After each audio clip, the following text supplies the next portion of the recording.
Good morning. Morning sir.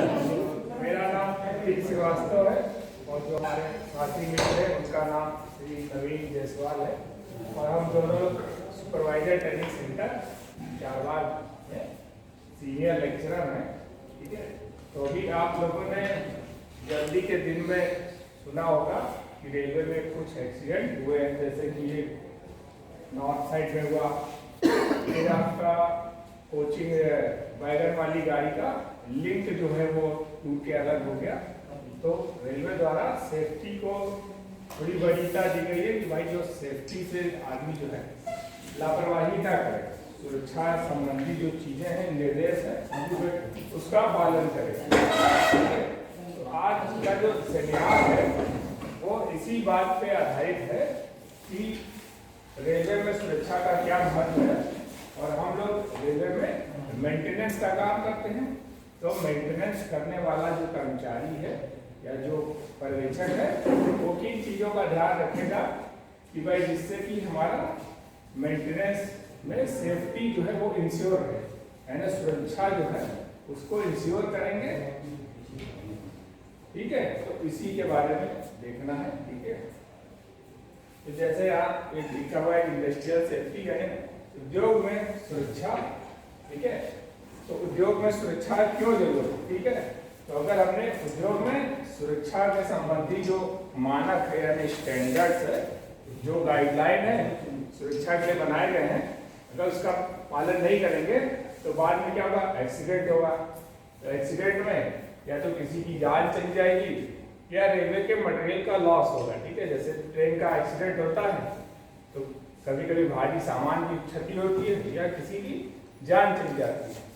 तो उसी तरह से जो इंडस्ट्री है, चाहे रेलवे इंडस्ट्री है या कोई भी, तो वहाँ पे अगर हमने सुरक्षा के मानकों का पालन नहीं किया तो ये सब क्या लिखा है? कॉस्ट ऑफ कंपनसेशन, यानी कि हमको जब किसी को कंपनसेशन देना पड़ेगा, जैसे नुकसान हुआ, रेलवे किसी कंपनी का सामान लेके जा रही थी, एक्सीडेंट हो गया, तो कंपनी अपना क्लेम करेगी, तो रेलवे को क्लेम का पैसा चुकाना पड़ेगा ना। फिर लिखा है मेडिकल एड, यानी अगर कोई हादसा होता है जिसमें लोगों की जान जाती है तो वहाँ पे रेलवे उन लोग को मेडिकल यानी चिकित्सा की सुविधा उपलब्ध कराती है। ठीक है, फिर कोई हादसा होता है तो उसकी जगह जब नया वर्कर आता है तो नया वर्कर को ट्रेनिंग देनी पड़ेगी, तब वो एक्सपर्ट बनेगा, तब काम करेगा। तो नए वर्कर को ट्रेनिंग देंगे, उसमें भी पैसा लगेगा।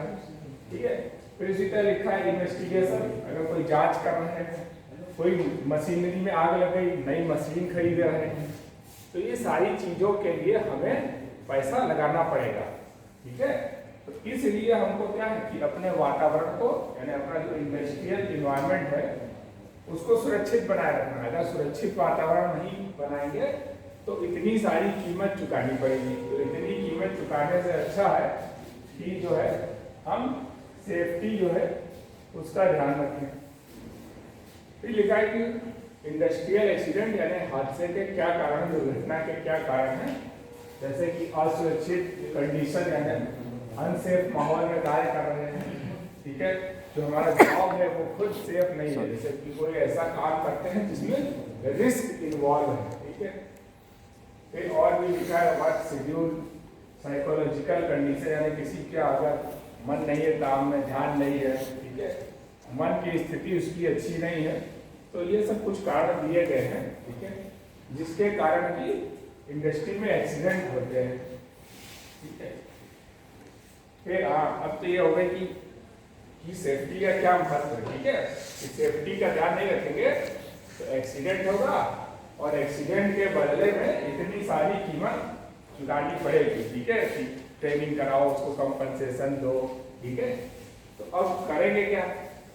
तो कुछ चीजें हैं जिससे कि हम लोग अपने डेली वर्किंग वाली लाइफ में जहाँ पे हम कार्य कर रहे हैं अपने वर्क प्लेस पर, जिससे हमारा सामना होता है, तो उसमें से एक ये चीज मुख्य है इलेक्ट्रिकल सेफ्टी। ठीक है, इलेक्ट्रिकल सेफ्टी यानी कि बिजली के उपकरण। अब जैसे दिनों दिन हम लोग देखते हैं कि बिजली वाले सामान, बिजली के उपकरण बढ़ते जा रहे हैं। ठीक है, चाहे घर हो, ऑफिस हो, जैसे आज से 20 साल पहले कंप्यूटर, यूपीएस, प्रोजेक्टर, ये सब बहुत कम होता था। लेकिन अब क्या है, हर जगह यूपीएस है, प्रोजेक्टर है, ठीक है।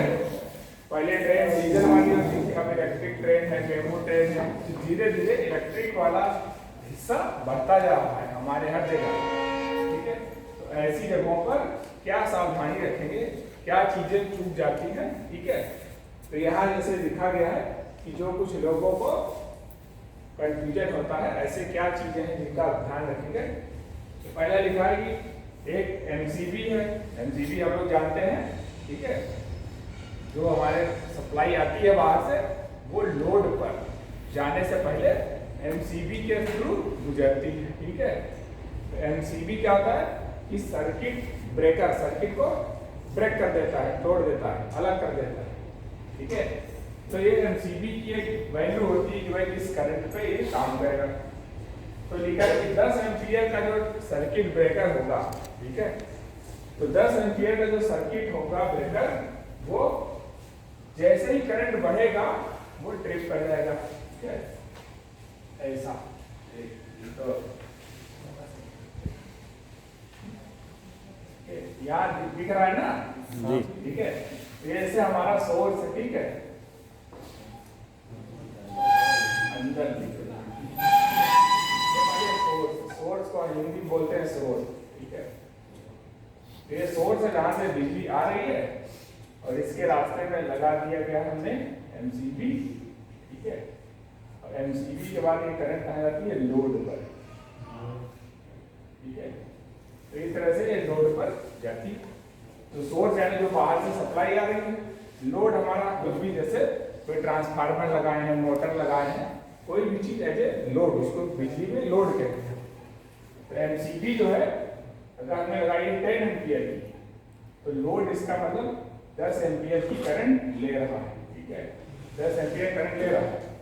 अब कोई आदमी सोचेगा कि भाई अगर लोड में शॉर्ट सर्किट हुआ, यानी मोटर में आग लग गई, शॉर्ट सर्किट हुआ, तो ये बढ़ करके करंट जो है लेने लगा 11 एम्पियर, तो तुरंत ही ये ब्रेकर ट्रिप हो जाएगा। तो ऐसा जरूरी नहीं है, ठीक है। तो 10 एम्पियर का जो सर्किट ब्रेकर है वो डिपेंड करता है कि ये लोड कितना करंट लेगा, ठीक है। ऐसा नहीं कि 10 है और 10.1 हुआ तो तुरंत ट्रिप कर जाएगा, ठीक है। तो तुरंत नहीं ट्रिप करेगा, ट्रिप करेगा इस बात पर कि ये लोड ने कितना करंट खींचा, ठीक है, और किस प्रकार का सर्किट ब्रेकर हमने इस्तेमाल किया, ठीक है। तो सर्किट ब्रेकर कैसा लगाया जाएगा ये हमारे उपकरण पर निर्भर करता है, ठीक है, कि कौन सा उपकरण हम चला रहे हैं, ठीक है। ऐसा नहीं कि 10 एम्पियर लगा के अब निश्चित हो गए कि अब तो कमरे में कुछ भी छोड़ दो, ऐसा नहीं है। कमरे में स्पार्क भी हो जाएगा, वो ट्रिप भी नहीं करेगा, ठीक है। फिर दूसरा लिखा है कि एमसीबी जो है वो बिजली के झटके से ह्यूमन यानी आदमी की जान बचाएगा, ठीक है। तो ऐसा जो है वो सत्य नहीं होता है, ठीक है। आदमी की जान बचाना एमसीबी का काम नहीं है। एमसीबी का काम होता है उपकरण की जान बचाना, ठीक है, मतलब उपकरण को बचाना, उपकरण तो जाने नहीं, ठीक है। तो एमसीबी जैसे लगाए हैं, जैसे हमारे कहीं पर बड़ी सी मोटर लगी है, वेल्डिंग का इक्विपमेंट लगा है, कोई प्रेसिंग मशीन, कटिंग का मशीन, इस तरह से कई उपकरण यूज होते हैं इंडस्ट्री में। तो एमसीबी उपकरण को बचाती है कि उपकरण जो है वो ओवर करंट हो जाने से जल ना जाए, ठीक है, तो उपकरण खराब ना हो, इस बात की सुनिश्चित कौन करता है, एमसीबी, ठीक है। फिर एक लिखा है कि अधिक रेटिंग का एमसीबी लगा दिया, ठीक है। तो अधिक रेटिंग का एमसीबी लगा दिए तो ज्यादा सुरक्षा मिलेगी, ठीक है, ऐसा नहीं है, ठीक है। जैसे एक हमारी यहाँ मान लीजिए ये करंट आ रही है, यहाँ एक मोटर लगी है, ठीक है, ये हमारी मोटर है। जैसे घर में भी सबमर्सिबल पंप होता है, मोटर 10 एम्पियर करंट लेती है, ठीक है। हमारे सबमर्सिबल पंप की क्षमता है वही है 10 एम्पियर का करंट लेगा। तो इसके रास्ते में एमसीबी लगाई जाएगी, वो 10 एम्पियर वाली होगी। कि 10 से ज्यादा होगा, अगर मान लो मोटर फंस गया तो मोटर ज्यादा करंट लेने लगेगा, तो ये ट्रिप कर जाएगा और मोटर में आग नहीं लगेगी। अब किसी ने सोचा यार मोटर तो 10 एम्पियर की है, हम क्यों ना यहाँ 20 एम्पियर का एमसीबी लगा दें तो ज्यादा अच्छे हो जाएंगे। तो ऐसा गलत है, ठीक है। जितना ये लोड करंट लेता है, नॉमिनल करंट यानी सामान्य करंट, उसी के अनुसार ये एमसीबी की रेटिंग होती है, ठीक है। अगर 10 एम्पियर का लोड है तो उतना ही यहाँ पर एमसीबी लगेगा। यहाँ 20 लगा देंगे तो ये मोटर जल जाएगी और ये ट्रिप नहीं करेगा, ठीक है। तो उसको ट्रिप करने के लिए लोड पे ये निर्भर करता है। एक है अर्थ फाल्ट है और अर्थ लीकेज है, ठीक है। तो ऐसे दो टर्म है, अर्थ फाल्ट और अर्थ लीकेज, ठीक है। वहां लिखा है कि अर्थ फाल्ट क्या होता है। अर्थ फाल्ट वो होता है कि जब कोई लाइव कंडक्टर यानी जिसमें करंट गुजर रहा है, ऐसा कोई तार गुजर रहा है, अगर वो ग्राउंड टच कर दिया यानी बॉडी से टच हो गया, तो ऐसे समय में ज्यादा करंट बहती है तो वो कहलाता है अर्थ का फाल्ट हो जाना, ठीक है।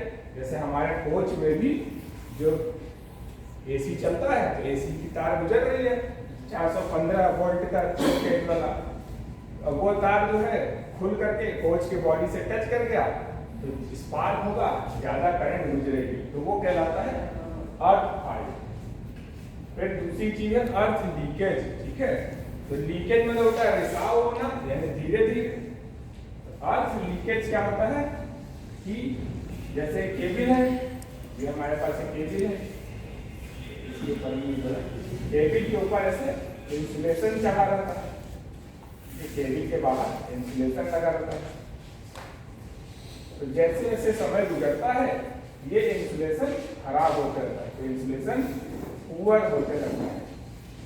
तो जब इंसुलेशन खराब होगा, जैसे कोई तार है 5 साल गुजर के तार पुराना हो गया, 5 मीटर ऑयल पड़ा, तार के ऊपर ग्रीस पड़ा, तो तार का इंसुलेशन जो है वो खराब हो जाता है। तो इंसुलेशन खराब होने के कारण इसमें से कुछ करंट धीरे धीरे बहती रहती है। जो करंट धीरे धीरे लीक करती है उसको अर्थ लीकेज कहते हैं, ठीक है। उसको अर्थ फाल्ट नहीं बोला जाता, उसको अर्थ लीकेज बोलते हैं। ये जो है अब देखिए यहाँ पे लिखा ELCB और RCCB, ये दो होते हैं, ठीक है। जैसे अभी हम लोग देख रहे हैं MCB होता है क्या कि वो लोड की सुरक्षा के लिए। अब क्या है ELCB मतलब अर्थ लीकेज सर्किट ब्रेकर। तो अगर किसी उपकरण में लीकेज वाली करंट बह रही है, मतलब धीरे धीरे बह रही है, तो जैसे आप देखोगे यहाँ पे भी वर्कशॉप में जो बड़ी बड़ी मशीनें हैं उनके पीछे फाइनल लगे होते हैं, तो फाइनल के अंदर बहुत सारी इक्विपमेंट रिले वायर जा रहे हैं। तो उस फाइनल के अंदर अगर कहीं वायर पुराना हो गया और धीरे धीरे करंट बहने लगी तो कौन बचाएगा? वो बचाने वाले का नाम है ELCB, अर्थ लीकेज सर्किट ब्रेकर। और फिर दूसरा है RCCB, ठीक है। ये RCCB है जो आदमी की जान बचाता है, ठीक है। तो RCCB का नाम होता है रेसिडुअल करंट सर्किट ब्रेकर, ठीक है। रेसिडुअल करंट सर्किट ब्रेकर ये RCCB है और ये क्या है? ये आदमी की जान बचाता है, ठीक है। तो जैसे ये यहाँ हमारा फाइनल है यानी यहाँ सोर्स है, ठीक है, सोर्स या स्रोत बोल दीजिए, ठीक है।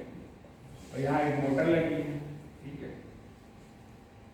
तो इधर से ये करंट दे रहा है, इधर से बिजली जा रही है इस मोटर में और इधर से वापस आ रही है, ठीक है। तो हम लोग जानते हैं एक लाइव वायर होता है और एक न्यूट्रल वायर होता है, ठीक है। जैसे सामान्यतः एक फेज वायर न्यूट्रल वायर होता है। अगर मोटर चल रही है, ठीक है, मोटर चलते समय मान लीजिए 10 एम्पीयर का करंट लेती है, तो क्या लाइव वाले तार से 10 एम्पीयर की करंट इधर जाएगी, अंदर इस मोटर को चलाएगी और घूम करके वापस ऐसे न्यूट्रल वाले रास्ते से जाएगी। तो इस तरह से वो अपना रास्ता जो है वो पूरा करेगी। अब क्या होता है कि इधर तो गया 10 एम्पीयर और इधर लौटा मान लीजिए 9.5 एम्पीयर, ठीक है। 10 गया लेकिन लौटा 9.5, तो जो ये यहाँ पे RCCB लगा होगा, ठीक है। यहाँ पर बीच में इस जगह पर RCCB लगा होगा। RCCB इस चीज को चेक करेगा, गया तो 10 और लौटा 9.5, तो जो आधा एम्पियर था वो कहाँ गया। तो इसका मतलब यहाँ पर कोई आदमी जो है इसने इसको छू दिया, ठीक है। इसका मतलब किसी आदमी ने मोटर को छू दिया तो आधी करंट जो है वो इसके शरीर से गुजर गई। तो जैसे इसको पता चलेगा तो यहाँ से सर्किट को ब्रेक कर देगा, सप्लाई बंद कर देगा, ठीक है। तो हम लोग अपने घरों में भी मोटर चलाते हैं, प्रेस चलाते हैं, गीजर का इस्तेमाल करते हैं, ठीक है। तो अपने घरों में भी हमको RCCB का इस्तेमाल करना चाहिए, ठीक है। और बिजली का कोई भी उपकरण लेते हैं तो हमेशा अच्छी क्वालिटी का होना चाहिए, ठीक है। जैसे कोई प्लग है तो आप जानते हैं 20-30 रुपए का भी आता है, अगर एंकर कंपनी का लेंगे तो 50 रुपए का आएगा, ठीक है। तो हमेशा, क्योंकि बिजली के उपकरण से हमारी और फैमिली के लोगों की सुरक्षा जुड़ी हुई है, तो बिजली का सामान जो है हमेशा अच्छी क्वालिटी का लेंगे, ठीक है। तो ये जो RCCB है वो लगभग 2500 रुपए से स्टार्ट हो जाती है, ठीक है।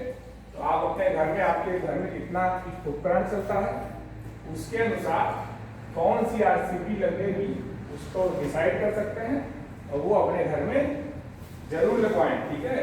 ताकि गीजर में अगर कहीं करंट उतर गया और किसी ने छू दिया टोटी तो उसकी जान बच जाएगी। अगर RCCB नहीं रहेगी तो MCB के सहारे जो है ये खेल नहीं खेलेंगे। MCB जो है वो किसी की जान नहीं बचाता, ठीक है। फिर यहाँ पे लिखा गया है कि बिजली से जो संबंधित यानी इलेक्ट्रिकल सिस्टम होते हैं, तो बिजली से संबंधित जो उपकरण है उसमें क्या क्या लापरवाही लोग करते हैं जनरली। तो लिखा गया है कि जैसे कोई तार गुजर रहा है वहां पे जबरदस्ती कुर्सी है, सोफा है, धकेल रहे हैं तो वहां पे डैमेज करेगा, कोई फर्नीचर है, कोई अलमारी लगी है। फिर देखिए यहाँ से पुराना कोई तार है, बहुत पुराना हो गया, उसको ऐसे कर रहे हैं तो उसमें क्रैक दिख रहा है, लेकिन फिर भी उसको लगाए पड़े। जो पुराना केबल है उसके ऊपर क्रैक दिख रहा है, इसका मतलब वो उसकी लाइन पूरी हो चुकी है। उसके बाद भी अगर हम उसको लगाएंगे तो क्या होगा, आगे हादसा कुछ कोई जो है इन्विटेशन मिल रहा है।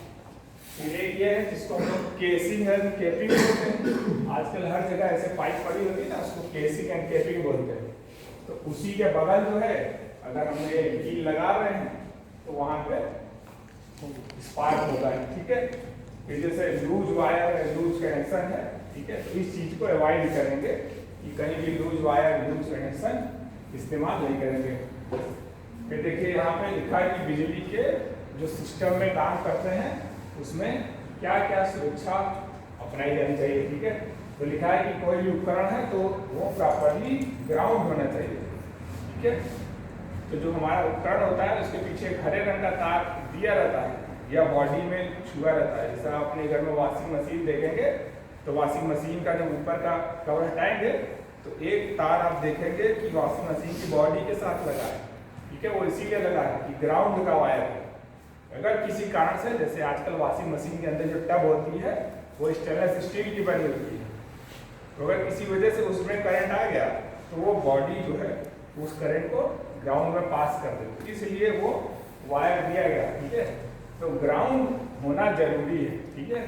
कोई भी उपकरण है उसमें प्रॉपर ग्राउंड होना चाहिए, ठीक है। फिर लिखा है कि कहीं आउटलेट, जैसे कि एक सॉकेट लगा है उसके ऊपर हमने एक प्लग लगाया, फिर दूसरा लगाया, फिर 2 तार लगाया, तो एक ही जगह पे जो तार का गुच्छा बना देते हैं कि वहाँ चार्जर भी लगाए हैं, उसी से फोन भी चल रहा है, दूसरा भी चल रहा है, फिर बोले चलो इसी में प्रेस भी चलाते हैं, तो वहीं पे स्पार्क होगा, ठीक है। तो कभी भी ओवर पॉपुलेशन यानी बहुत ज्यादा चीजों को एक ही जगह में कनेक्ट करने की कोशिश नहीं करनी चाहिए, ठीक है। फिर लिखा एक्सटेंशन कॉर्ड एंड एक्सटेंशन जो तार है उसका इस्तेमाल लिमिट में करना चाहिए, मतलब कि थोड़ा बहुत जो है टेम्परेरी व्यवस्था कि अगर कहीं थोड़े देर के लिए आवश्यकता है तो वहाँ एक्सटेंशन बोर्ड का प्रयोग करें, ठीक है। फिर अगर कहीं पे काम कर रहे हैं तो वहाँ पर डेंजर का निशान लगाएं, ठीक है। कोई पैनल है, बड़ा पैनल, आदमी काम कर रहा है तो बाहर डेंजर का बोर्ड लगाया नहीं, कोई देखा यार पैनल क्यों खुला हुआ है, जाके स्विच ऑन कर दिया तो अंदर ही जो है खत्म हो गया। तो डेंजर चिन्ह का इस्तेमाल खुद भी करेंगे और अगर कोई डेंजर का चिन्ह लगा है तो वहां ध्यान रखेंगे कि भाई डेंजर का चिन्ह लगा है मतलब कोई ना कोई यहाँ पे डेंजर वाली चीज है।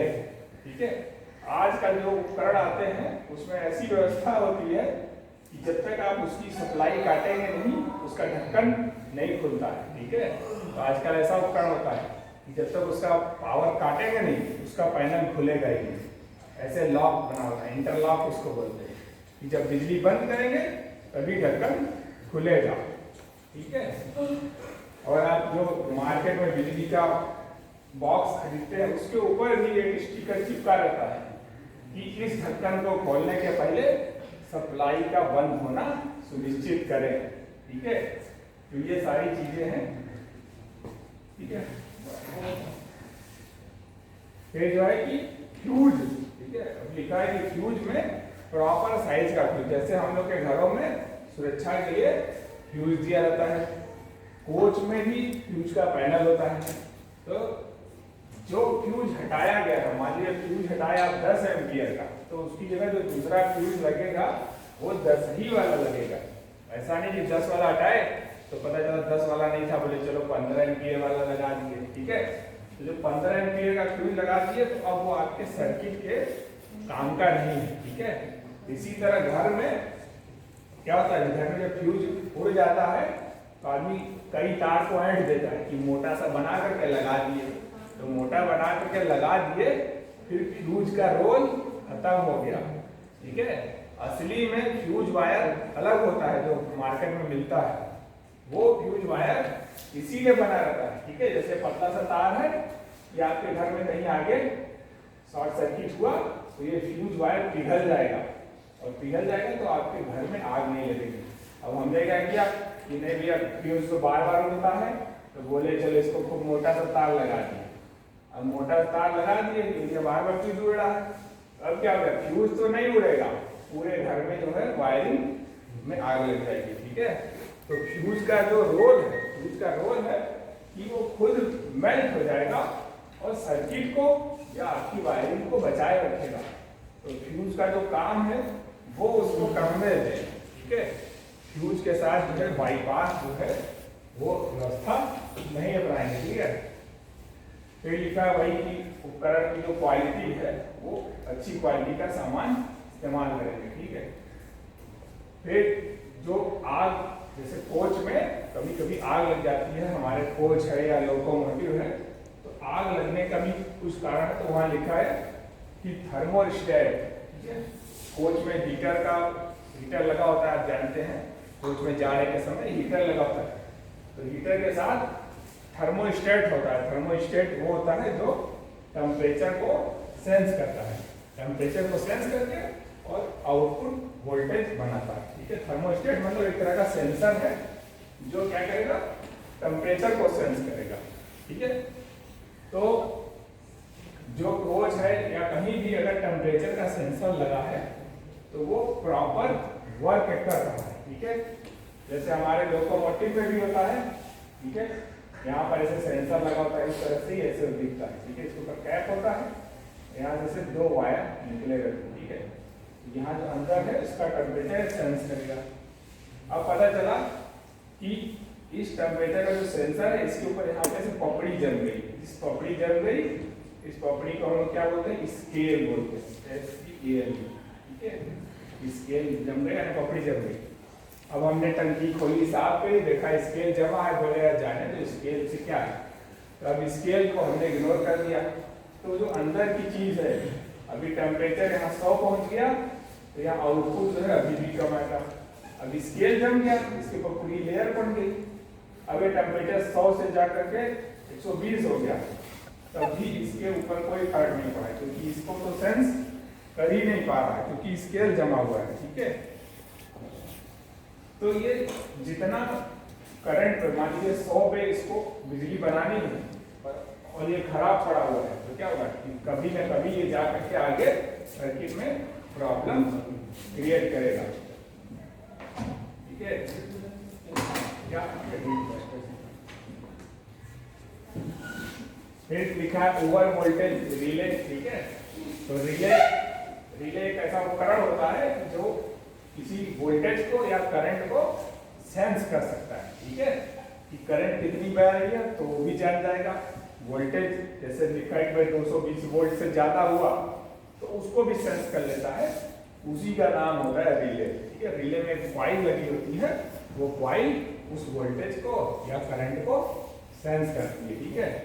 तो ये रिले जो है वो सही प्रकार से काम कर रही है कि नहीं। जैसे रेलवे में ये लोकोमोटिव होता है, लोकोमोटिव के अंदर यहाँ पर जनरेटर लगा हुआ है, ठीक है, ठीक है। तो जनरेटर के अंदर वाइंडिंग होती है, ठीक है, इधर वाइंडिंग बनी होती है इधर वाइंडिंग होती है और इसके अंदर भी वाइंडिंग होती है। इधर वाली को फील्ड वाइंडिंग कहते हैं, इधर वाली को अंदर वाली को आर्मेचर की वाइंडिंग बोलते हैं।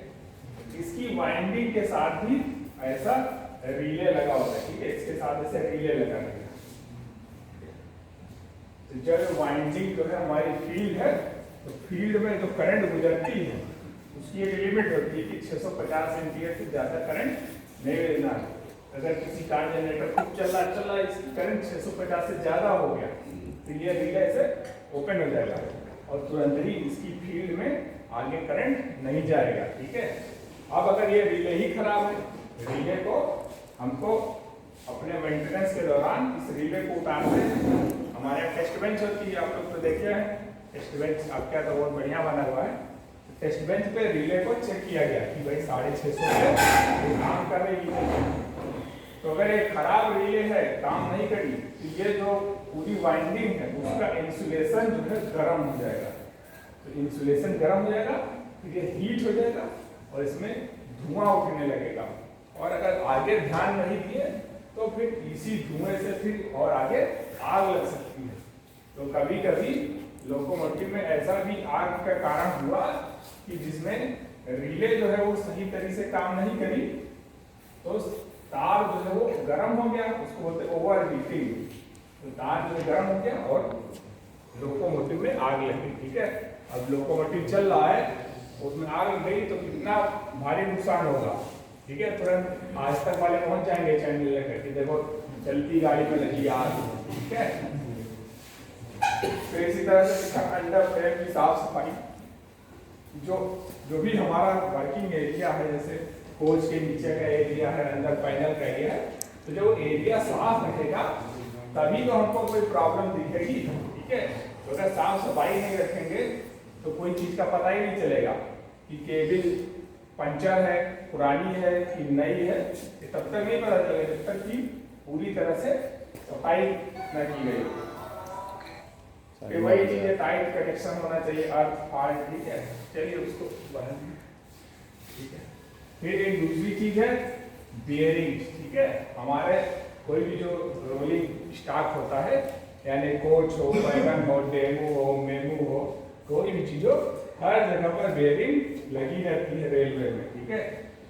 तो बेयरिंग का जो है, बेयरिंग में क्या होता है, फेलियर यानी विफलता, ठीक है। बेयरिंग में जब विफलता को देखा गया कि बेयरिंग जो है फेल हो रही है रेलवे में या हर जगह, तो पता चला कि 40% जो फेलियर था वो इसलिए हुआ क्योंकि उसको सही तरह से हैंडल नहीं किया, यानी मानवीय भूल, ठीक है, मानवीय त्रुटि या गलती, ठीक है। तो पता चला कि जितने भी बेयरिंग फेल हो रही है उसमें से 40% बेयरिंग को हम बचा सकते हैं अगर जो आदमी इस बेयरिंग को लगाता है, उठाता है, वो सही तरीके से ध्यान रखें, ठीक है। तो जैसे हमारे यहाँ कोच में भी कौन से रोलर बेयरिंग लगा रहता है ना, ठीक है। तो बेयरिंग के साथ जो लोग काम करते हैं, यानी बेयरिंग का इस्तेमाल करते हैं, उनको क्या सावधानी रखनी चाहिए कि हैंडल विद केयर, यानी बेयरिंग को साफ सुथरा। इसीलिए आप लोग कभी वर्कशॉप में अंदर भी गए होंगे तो बेयरिंग जहाँ रखी जाती है उसको बोलते हैं dust proof room, dust proof, यानी वहाँ धूल ना आए, ठीक है। क्योंकि जब बेयरिंग के ऊपर ग्रीस है, इसके ऊपर धूल लग गई, तो जब बेयरिंग लगाएंगे तो धूल इस बेयरिंग को डैमेज कर देगी, ठीक है। तो इसीलिए बेयरिंग रखने के लिए एक अलग कमरा बना होता है जिसे डस्ट प्रूफ रूम बोला जाता है। ठीक है। और बेरिंग लगाने से पहले उसकी सही प्रकार से जांच होना चाहिए, ठीक है। कभी भी बेरिंग को ओवर हीट नहीं करना चाहिए, ठीक है। जैसे अभी ओवर हीट है, ये जो बेरिंग है ये हमारी बेरिंग है, इसको लगाते हैं, हमारी यहाँ एक साफ है, ठीक है, इसके ऊपर यहाँ एक साफ है,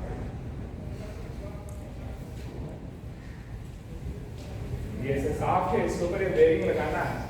बेरिंग को गर्म किया जाता है हल्का सा, ठीक है। बिजली का उपकरण होता है, उससे इसको गर्म करते हैं, तो गर्म करने से इसके अंदर का जो डायामीटर है ये बढ़ जाता है। जब बढ़ जाता है इसको इसके ऊपर रख दिया जाता है, यहाँ पे बेरिंग को इसके ऊपर फिट कर दिए, और जब ये ठंडा होता है तो अपनी जगह पकड़ लेता है, ठीक है। और जैसे लिखा है कि बेरिंग को गर्म करके इसको छोड़ देंगे, अपने आप ये पकड़ लेगा। तो जैसे इसकी लिमिट है कि भाई 300 डिग्री गर्म करना है, अब आप इसको उठा के 600 डिग्री गर्म कर देंगे तो क्या होगा, ये अपना साइज जो है वो खो देगा, अपने मूल रूप में नहीं रहेगा। तो बेरिंग को जब फिटिंग कर रहे हैं तो ओवर हीट नहीं करेंगे, जितना उसकी लिमिट है।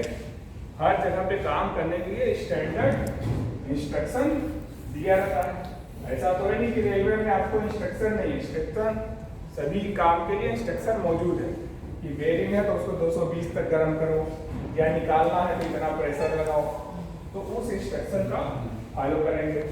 यह है प्रॉपर टूल, बेरिंग को निकालने के लिए, बेरिंग को पुलर, बेरिंग को एक्सपेंडर, बेरिंग को काटना, तो सबके लिए सही उपकरण मौजूद है, तो उसी उपकरण का इस्तेमाल किया जाएगा, ठीक है।